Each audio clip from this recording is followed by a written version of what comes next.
大家好啊！今日咧我會試玩由 FreeZero 呢間香港玩具品牌最新出嘅哥斯拉1974。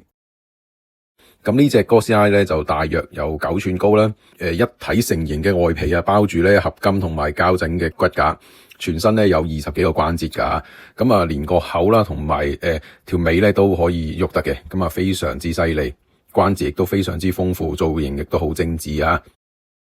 咁呢隻哥斯拉咧入邊有2個掣啊，佢又會叫啦啊，有哥斯拉經典嘅咆哮聲，同埋啊佢背鰭啊都會有燈光嘅效果，咁啊還原翻咧啊哥斯拉電影裏面咧噴出呢個熱氣射線嘅情形啊。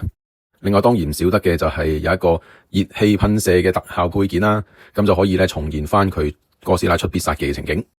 另外啊，仲有2座呢個電線塔嘅配件咧，大家咧可以還原翻當時咧哥斯拉咧透過吸收雷電之後產生嘅磁力咧，將個電塔咧吸住呢一個經典嘅場景啊。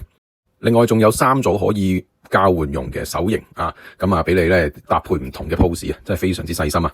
整體嚟講咧 FreeZero 出嘅呢隻哥斯拉1974咧，佢可玩度係非常之高嘅，加上佢有聲同光嘅效果啊，亦都有唔同嘅配件，所以咧係非常之值得入手嘅。不過呢隻哥斯拉喺早前已經完咗預購啦，出貨時間咧將會喺今個月尾啦，至到下個月。如果你上次冇訂到嘅話，都可以等現貨噶。